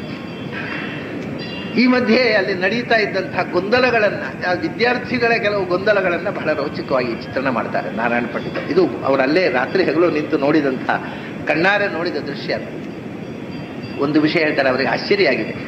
ಆಚಾರ್ಯರು 4 ಗಂಟೆಗೆ ಎದ್ದು ಬಿಡ್ತಾರೆ, 12 ಗಂಟೆ ರಾತ್ರಿವರೆಗೆ ಪ್ರವಚನ ಮಾಡ್ತಾ ಕೂಡ್ತಾರೆ. ಆಚಾರ್ಯರು ಪ್ರವಚನ ಮುಗಿಸಿ ವಿಶ್ರಾಂತಿ ತಗೊಳ್ಳಿಕ್ಕೆ ಹೋಗುವವರೆಗೂ ಎಚ್ಚರ ಇದ್ದು ಆಮೇಲೆ ವಿಶ್ರಾಂತಿ ತಗೊಂಡು, ಆಚಾರ್ಯ 7 ಮುಂಚೆ ಎದ್ದು ಆಚಾರ್ಯ ಸೇವೆ ಸಿದ್ಧವಾಗ್ತಾ ಇದ್ದ. ಆ ಹುಡುಗರ ಭಾಗ್ಯ ಎಂಥದ್ದು, ನಿದ್ರೆಯೇ ಇಲ್ಲ, ಹಗಲು ರಾತ್ರಿ ಆಚಾರ್ಯರ ಸೇವೆಯಲ್ಲಿ ಕಳೆದ್ರಲ್ಲ. ಹೇಳ್ತಾರೆ, ಕಷ್ಟಪಡದೆ ಇಷ್ಟ ಸಿಗೋದಿಲ್ಲ. ಹಾಗಾಗಿ ಮಹಾಪುಣ್ಯಕ್ಕೋಸ್ಕರ ಅವರು ತಮ್ಮ ಜೀವನದ ಉದ್ದಕ್ಕೆ ಹೀಗೆ ಹಗಲು ರಾತ್ರಿ ಆಚಾರ್ಯ ಸೇವೆ ಮಾಡಿ ಕಷ್ಟಪಟ್ಟಿದ್ದಾರೆ. ಆದರೆ ಎಲ್ಲರೂ ಹಾಗಿರ್ತಾರೆ. ಕೆಲವು ವಿದ್ಯಾರ್ಥಿ ರಾತ್ರಿ ತನಕ ಓದ್ತಾ ಇರ್ತಾರೆ, ಓದುವಾಗಲೂ ತೂಕಡಿಸ್ತಾ ಇರ್ತಾರೆ, ಆಮೇಲೆ ಮಲಗ್ತಾರೆ. ಮಲಗಿದ ಮೇಲೆ ರಾತ್ರಿ ತುಂಬ ಹೊತ್ತು ಚಿಂತನೆ ಮಾಡಿದ್ದು ಪಕ್ಕ ಎಚ್ಚರ ಆಗೋದಿಲ್ಲ, ಬೆಳಗಾತ ಏಳುವ ತಡ ಆಗುತ್ತೆ. ತಮಾಷೆ ಹೇಳ್ತಾರೆ ನಾರಾಯಣ ಪಂಡಿತರು, ಆ ಹುಡುಗರು ಪಾಪ ಬೆಳಗಿನ ಜಾವ ಏಳುವುದು ಸ್ವಲ್ಪ ತಡವಾಗೋಯ್ತು. ಕೆಲವರು ಯಾರೋ ಒಬ್ಬರಿಬ್ಬರು ತಡವಾಯಿತು, ಎಲ್ಲರೂ ಅಂತಲ್ಲ, ಅವರು ರಾತ್ರಿ ಹೊತ್ತು ತುಂಬ ಹೊತ್ತು ಊರು ಹೊಡಿತಾ ಇದ್ರು. ಅದು ಎಷ್ಟು ಊರು ಹೊಡೆದ್ರು ತಲೆ ಒಳಗೆ ಹೋಗೋದಿಲ್ಲ ಅಂತ, ಮತ್ತು ಅದು ತಲೆ ಒಳಗೆ ಹೋಗೋದು ನಿದ್ರೆ ಹೊರತು ಊರು ಮಾಡಿಗುತ್ತಲ್ಲ, ಹಾಗಾಗ್ತಿತ್ತು. ಅದು ನಿದ್ರೆ ಮಾಡಿ ಇನ್ನೂ ಉಪಯೋಗ ಇಲ್ಲ, ಊರು ಹೊಡೆದ್ರು ನಿದ್ರೆ ಬರುತ್ತೆ, ತಲೆ ಒಳಗೆ ಹೋಗೋದಿಲ್ಲ ಅಂತ ಮಲ್ಕೊಂಡ್ರು. ಬೆಳಗಾಗ ಎಚ್ಚರ ಎದ್ದು ನೋಡ್ತಾರೆ, ಗುರುಗಳು ಸ್ನಾನಕ್ಕೆ ಹೋಗಿಬಿಟ್ಟಿದ್ದಾರೆ. ಅಂಗವಸ್ತ್ರ ಎಲ್ಲ ಹಿಡ್ಕೊಂಡು, ಅವರೇ ಸ್ನಾನ ಮೈ ಒರೆಸೋ ಬಟ್ಟೆ ಗಿಟ್ಟೆ ಎಲ್ಲ ಹಿಡ್ಕೊಂಡು ಸ್ನಾನಕ್ಕೆ ಹೋಗಿಬಿಟ್ಟಿದ್ದಾರೆ. ಹೆದರಿ ಬಿಟ್ಟು ಪಶ್ಚಾತ್ತಾಪ ಆಯ್ತು, ಅಯ್ಯೋ ನಾವು ನಮ್ಮ ಕೆಲಸ ಮಾಡದೆ ನಿದ್ದೆ ಮಾಡಿಬಿಟ್ಟವಲ್ಲ, ಇನ್ನು ಏನು ಹೇಳ್ತಾರೋ ಗುರುಗಳು ಅಂತ. ಇದು ಅವರ ಆಚಾರ್ಯರೂ ಹೀಗೆ ಮಾಡಿರಬಹುದು. ಆಚಾರ್ಯರ ಪರಿವಾರದಲ್ಲಿದ್ದಂಥ ಯತಿಗಳ ಅಂಗವಸ್ತ್ರ ಕರ್ಕೊಂಡು ಹೋಗಬೇಕಾದ ವಿದ್ಯಾರ್ಥಿಗಳು ಎಲ್ಲರೂ ಬರೀ ಆಚಾರ್ಯನಂತೆ ಅಲ್ಲ, ಅಲ್ಲಿ ಬರೇ ಪೂಜ್ಯರು ಅಂತ ಅಷ್ಟೇ ಹೇಳ್ತಾರೆ. ಪೂಜ್ಯರು ಅಂದರೆ ಆಚಾರ್ಯ ಜೊತೆಗಿದ್ದ ಈ ವಿದ್ಯಾರ್ಥಿಗಳಿಗೆ ಪಾಠ ಹೇಳ್ತಾ ಇದ್ದ ಇತರ ಯತಿಗಳು ಸ್ನಾನಕ್ಕೆ ಹೋದ ಅವರ ಅಂಗವಸ್ತ್ರ ಅವರು ಎಬ್ಬಿಸಿ ಗಲಾಟೆ ಮಾಡಿ, ಏನಿದೆ ಹೇಳು ಅಂಗವಸ್ತ್ರ ಅಂತ ಗದ್ದಲ ಮಾಡ್ತಾರೆ. ನಾವು ಅಂಗವಸ್ತ್ರ ಇಟ್ಕೊಂಡ್ರು ಹೋದ್ರು ಸೀದಾ. ಹುಡುಗರದ್ದು ಗಲಾಟೆಗೆ ಹೋಗಲಿಲ್ಲ. ಅದು ಅನುಕಂಪೆ, ಪಾಪ ರಾತ್ರಿ ಎಲ್ಲ ಓದ್ತಾ ಇದ್ದೆವು, ಮಲ್ಕೊಳ್ಳಿ ಅಂತ ನಾವು ಹೋಗ್ಬಿಡ್ತಿದ್ವಿ. ತಾವೇ ಬಟ್ಟೆ ಹಿಡ್ಕೊಂಡು ಹೋಗಿ ಸ್ನಾನಕ್ಕೆ ಹೋಗ್ಬಿಡ್ತಿದ್ವಿ ಯತಿಗಳು. ಇವರಿಗೆ ಪಶ್ಚಾತ್ತಾಪ, ಅಯ್ಯೋ ನಾವು ಗುರುಗಳು ಅಂಗವಸ್ತ್ರ ಕೊಂಡೋಗಲಿಲ್ಲ, ಅವರು ಸ್ನಾನಕ್ಕೆ ಸಿದ್ಧತೆ ಮಾಡಲಿಲ್ಲ, ಅವ್ರು ಹೋಗ್ಬಿಟ್ರಲ್ಲ, ಏನು ಅಪಚಾರ ಆಗೋಯ್ತು, ಏನು ಬೇಜಾರು ಪಟ್ಕೊಂಡ್ರು, ಏನು ಬೈತಾರೋ ಅಂತ ಹೆದರಿಕೆ. ಇವರಿಗೆ ಹೆದರಿಕೆಯಿಂದ ಎದ್ದರೂ ಕೂಡ ಅವರು ಸ್ನಾನ ಮಾಡಿ ಬರೋರು ಎದುರೇ ಹೋಗಲಿಲ್ಲ. ಯಾಕಂದ್ರೆ ಎದುರು ಬೈತಾರೋ ಅಂತ ಹೆದರಿಕೆ. ಎದುರೇ ಹೋಗದೆ ಅಡಗಿ ಕೂತ್ಕೊಂಡ್ರಂತೆ. ಅಡಗಿ ಕೂತ್ಕೊಂಡು ಅವರು ಸ್ನಾನ ಮಾಡಿ ಅವರು ಹೋಗಿ ಪ್ರಣವ ಜಪಕ್ಕೆ ಕೂತ್ಕೊಳ್ಳೋದರೆಗೂ ದೂರ ಸರೋವರದ ಎದುರೇ ಹೋಗಲಿಲ್ಲ. ಈ ದೂರ ನಿಂತು ಆಮೇಲೆ ಮೆಲ್ಲ ಕಳ್ಳರಾಗಿ ಸ್ನಾನ ಮಾಡ್ಕೊಂಡು ಬಂದು ಹೀಗೆ ಹೆದರುಕೊಂಡಂದ್ರೆ ಅವರಿಗೆ ಒಂದು ಕರ್ತವ್ಯದ ತಪ್ಪಿದೆ ಅನ್ನುವ ಪಶ್ಚಾತ್ತಾಪ. ಈಗಿನ ವಿದ್ಯಾರ್ಥಿಗಳು ಅದೇನು ಮಾಡ್ತಿದ್ರು, ಹೌದ್ರಿ 12 ಗಂಟೆ ರಾತ್ರಿ ತನಕ ಪಾಠ ಮಾಡ್ತಿದ್ರು, ಮತ್ತು 4 ಗಂಟೆಗೆ ಹೇಳ್ಬೇಕಂತ. ಯಾರಿಗೆ ಹೇಳಲಿಕ್ಕಾಗುತ್ತೆ, ಹೋಗಿ ಸ್ನಾನ ಮಾಡಲಿ ಅಂತ ಹೇಳ್ತಿದ್ರು. ಇವೆಲ್ಲ ಪಶ್ಚಾತ್ತಾಪ, ನಮ್ಮಿಂದ ತಪ್ಪಾಗಿ ಹೋಯ್ತು, ಗುರುಗಳಿಗೆ ಅಪಚಾರ ಆಗೋಯ್ತು ಅಂತ ಸಂಕಟ ಪಟ್ಟುಕೊಂಡಿದ್ದಾರೆ ಆ ಹುಡುಗರು. ಪಶ್ಚಾತ್ತಾಪಕ್ಕಿಂತ ದೊಡ್ಡ ಪ್ರಾಯಶ್ಚಿತ್ತ ಇಲ್ಲ. ಇವು ಬೈಲಿಲ್ಲ, ಇವು ಯಾವ ಗುರುಗಳು ಬೈಲಿಲ್ಲ. ಯಾಕೆಂದ್ರೆ ಅವರಿಗೆ ಅನುಕಂಪೆ, ಪಾಪ ರಾತ್ರಿ ಇಡೀ ಓದ್ತಾ ಇದ್ದೆವು, ಮಲ್ಕೊಳ್ಳಿ ಪಾಪ ಅಂತ. ತಾವೇ ಬಟ್ಟೆ ಹಿಡ್ಕೊಂಡು ಹೋಗಿದ್ದಾರೆ, ತಮ್ಮ ಕಮಂಡಲು ಹಿಡ್ಕೊಂಡು ಹೋಗಿದ್ದಾರೆ, ಸ್ನಾನ ನಿಕೊಂಡು ಮಾಡ್ತಾರೆ, ಬಂದು ಪ್ರಣವ ಜಪಕ್ಕೆ. ಈ ಸಂದರ್ಭದಲ್ಲಿ ಆಚಾರ್ಯರು ಒಂದು ಸುತ್ತ ಕೋಟೆ ಕಾವಿಶಾಟಿಯ ಕೋಟೆಯ ಒಳ ಕೂತು ಪ್ರಣವೋಪಾಸನೆ ಭಗವಂತನ ಧ್ಯಾನದಲ್ಲಿ ಮಗ್ನರಾಗಿದ್ದಾಗ ಅವರ ಶಿಷ್ಯ ಒಬ್ಬರು ಅಲ್ಲೇ ಪಕ್ಕದಲ್ಲಿ ಆಚಾರ್ಯರ ಪೂಜಾ ಸಾಮಗ್ರಿ, ಅದು ಚಕ್ರಿ ಶಿಲೆ. ನಾನು ಹೆಚ್ಚಿನ ಮಟ್ಟಿಗೆ ಅವರು ಸಂಚಾರದಲ್ಲಿ ಬಳಸ್ತಾ ಇದ್ದದ್ದು ಶಾಲಿಗ್ರಾಮ ಸಂಪುಟ ಮಾತ್ರ ಅಂತ ಕಾಣುತ್ತೆ. ವಿಗ್ರಹ ಇರಬಹುದು, ಇರಬಾರ್ದು ಅಂತೇನು ನಾನೇ ಹೇಳಲಿಲ್ಲ. ಒಂದು ಶಾಲಿಗ್ರಾಮ, ಅಪೂರ್ವವಾದ ಶಾಲಿಗ್ರಾಮಗಳ ಸಂಪುಟ. ಅದನ್ನು ಶಿಷ್ಯರು ಏನು ಮಾಡ್ತಿದ್ರು, ಆಚಾರ್ಯರು ಪೂಜೆ ಮಾಡ್ತಾ ಇದ್ದದ್ದು ಮತ್ತೆ ಮಧ್ಯಾಹ್ನ ಸ್ನಾನ ಆದ್ಮೇಲೆ. ಬೆಳಿಗ್ಗೆ ಅವರು ಪ್ರಣವೋಪಾಸನೆ ಮುಗಿದು ಮತ್ತೆ ಪಾಠಕ್ಕೆ ಹೋಗ್ತಿದ್ರು. ಹಾಗಾಗಿ ಆ ಸಂಪುಟದ ಬಾಯಿ ತೆಗೆದು ನಿರ್ಮಾಲ್ಯ ವಿಸರ್ಜನೆ ಮಾಡಿ ಅದನ್ನು ತೊಳೆದು ಹರಿವಾಣದಲ್ಲಿ ಹಾಕಿರೋದು ಅಷ್ಟೇ ಬೆಳಗಿನ ಕೆಲಸ ಶಿಷ್ಯರದ್ದು. ಅದೆಲ್ಲ ಆಚಾರ್ಯ ಬಂದು ಅಭಿಷೇಕ ಮಾಡಲಿಕ್ಕೆ ಅದಕ್ಕೆ ಸಿದ್ಧತೆ ಮಾಡಿ ನಿರ್ಮಾಲ್ಯ ವಿಸರ್ಜನೆ ಮಾಡಿ. ನಿರ್ಮಾಲ್ಯ ವಿಸರ್ಜನೆ ಮಾಡುವಾಗ ಒಂದು ವಿಚಿತ್ರ, ಒಬ್ಬರು ಯಾರೋ ಒಬ್ಬರು ಹೊಸಬರಿಗೆ, ಅಲ್ಲಿ ಅನೇಕ ಮಂದಿ ಇದ್ದಾರಲ್ಲ ಶಿಷ್ಯರು, ಒಂದೊಂದು ದಿವಸ ಒಬ್ಬೊಬ್ಬರು ಮಾಡ್ತಿದ್ರು. ಒಬ್ಬರು ಹೊಸಬರಿಗೆ ನಿರ್ಮಾಲ್ಯ ವಿಸರ್ಜನೆ ಮಾಡುವಾಗ ಆ ಕರಡಿಕೆ ಒಳಗೆಲ್ಲ ತುಪ್ಪ. ಇದ್ಯಾಕೆ ಬಂದು ತುಪ್ಪ? ಅಭಿಗಾರ ಎಲೆಗೆ ಮಾಡೋದು ಬಿಟ್ಟು ಇನ್ನು ಸಂಪುಟದೊಳಗೆ ಯಾರು ಅಭಿಗಾರ ಮಾಡಿದ್ರು, ಇದು ತುಪ್ಪ ಯಾಕೆ ಬಂತಪ್ಪ ಇದರೊಳಗೆ ಅಂತ ಅವರು ಆಶ್ಚರ್ಯದಿಂದ ಆ ನಿರ್ಮಾಲ್ಯದಲ್ಲೆಲ್ಲ ಅದರಲ್ಲಿ ತುಪ್ಪದ ಬಿಂದುಗಳು ಬಂದು ಹೊರಗೆ ಬಂದು ಹೇಳಿದ್ರಂತೆ, ಎಂಥದ್ದು ನಿರ್ಮಾಲ್ಯದಲ್ಲೆಲ್ಲ ತುಪ್ಪದ ಬಿಂದು, ದಿನ ತುಪ್ಪದ ಪಸೆ ಇರುತ್ತೆ ಅದರಲ್ಲಿ ಅಂತ. ಅದಕ್ಕಿಂತಲೂ ಸೀನಿಯರ್ ಶಿಷ್ಯರಿದ್ದರಲ್ಲ, ಬಹಳ ಸಮಯದಿಂದ ಆಚಾರ್ಯ ಜೊತೆಗೆ ಇದ್ದು ಅವರು ಮೊದಲು ತುಪ್ಪ ಅಂತ ತಿಳ್ಕೊಂಡು ಆಮೇಲೆ ಆಚಾರ್ಯರು ಅದನ್ನು ಸ್ಪಷ್ಟೀಕರಣ ಮಾಡಿ ಅದನ್ನು ತಿಳ್ಕೊಂಡವರು, ಅಪ್ಪ ಅದು ತುಪ್ಪ ಅಲ್ಲ, ತುಪ್ಪ ಅದರೊಳಗೆ ಹೇಗೆ ಬರುತ್ತೆ, ಮತ್ತೆ ಎಂಥದ್ದು ಅದು ತುಪ್ಪದ ಬಿಂದುವಿನ ಹಾಗೆ ಅದು ಕೇಳಿದ್ರಂತೆ. ನೋಡಪ್ಪ, ಇದು ನಮಗೂ ಸಂದೇಹ ಇತ್ತು, ನಾವು ಗೊಂದಲ ಪಟ್ಟಿದ್ದೆವು ಮೊದಲು. ಆಮೇಲೆ ಎಂಥದ್ದೊಂದು ಗೊತ್ತಾಗದೆ ನಾವು ಆಚಾರ್ಯ ಹತ್ರ ಪ್ರಾರ್ಥಿಸಿಕೊಂಡಾಗ ಆಚಾರ್ಯರು ಅದರ ಸತ್ಯವನ್ನು ರಿವೀಲ್ ಮಾಡಿದ್ರು ನಮ್ಮ ಹತ್ರ. ಅದು ಆಚಾರ್ಯರು ಪೂಜೆ ಮಾಡಿದ ಪ್ರತೀಕಕ್ಕೆ ದೇವತೆಗಳು ಅಭಿಷೇಕ ಮಾಡಿದ ಅಮೃತ ಬಿಂದು, ಅದು ಕಾಣುತ್ತೆ ನಿಮಗೆ ತುಪ್ಪದ ಹಾಗೆ ಅಂತ. ಕಡೆಗೆ ಅವರಿಗೂ ಅದು ಮನವರಿಕೆ ಆಯಿತು. ಯಾಕೆಂದ್ರೆ ಯಾರು ಎಂದೂ ತುಪ್ಪದ ಬಿಂದು ಅದರಲ್ಲಿ ಹಾಕುವ ಸಾಧ್ಯತೆ ಇಲ್ಲ, ಪ್ರತಿದಿನ ಇರ್ತಿತ್ತಂತೆ ಅದು ಅಮೃತ ಬಿಂದು. ಇದು ಶಿಷ್ಯರು ಅಚ್ಚರಿಪಟ್ಟು ಕಡೆಗೆ ಒಪ್ಪಿಕೊಂಡ್ರು. ಹೀಗೆ ನಿರ್ಮಾಲ್ಯ ವಿಸರ್ಜನೆ ಮಾಡಿ ಎಲ್ಲ ಇಡುವಷ್ಟು ಹೊತ್ತಿಗೆ 1.5 ಗಂಟೆ ಹೊತ್ತಿನ ಆಚಾರ್ಯರ ಪ್ರಣವೋಪಾಸನೆ ಮುಗಿತಿತ್ತು. 6 ಸೂರ್ಯೋದಯ ಆಯ್ತು. ಅಷ್ಟೊತ್ತಿಗೆ ಸೂರ್ಯೋದಯ ಆದಾಗ ನಿರ್ಮಾಲ್ಯ ವಿಸರ್ಜನೆ ಆಗುವಾಗ ಸೂರ್ಯೋದಯ ಆಯಿತು. ಸೂರ್ಯೋದಯ ಆಗಿ ಇನ್ನೇನು ಸೂರ್ಯ ಮೇಲೆ ಬರ್ತಾ ಇದ್ದಾನೆ. ಕಿಟಕಿಯಲ್ಲಿ ಸೂರ್ಯನ ಕಿರಣಗಳು ಒಳಗೆ ಬಂದು ವಿದ್ಯಾರ್ಥಿಗಳನ್ನ ಎಬ್ಬಿಸ್ತಾ ಇದ್ದವಂತೆ. ಸೂರ್ಯ ಕೈಯಿಂದ ಎಬ್ಬಿಸೋದಲ್ವ, ಸೂರ್ಯನ ಕಿರಣಗಳು ಕೋಣೆಯ ಒಳಗೆ ಬಂದು ಆಚಾರ್ಯರು ಪಾಠ ಮಾಡಲಿಕ್ಕೆ ಸಿದ್ಧ ಆಗ್ತಾ ಇದ್ದಾರೆ. ಹೊರಡಿ ಅಂತ ಎಬ್ಬಿಸಿದ ಹಾಗೆ ಸೂರ್ಯ ಕಿರಣಗಳು ಕೋಣೆಯ ಒಳಗೆ ಬಂದು ತುಂಬಿದವು.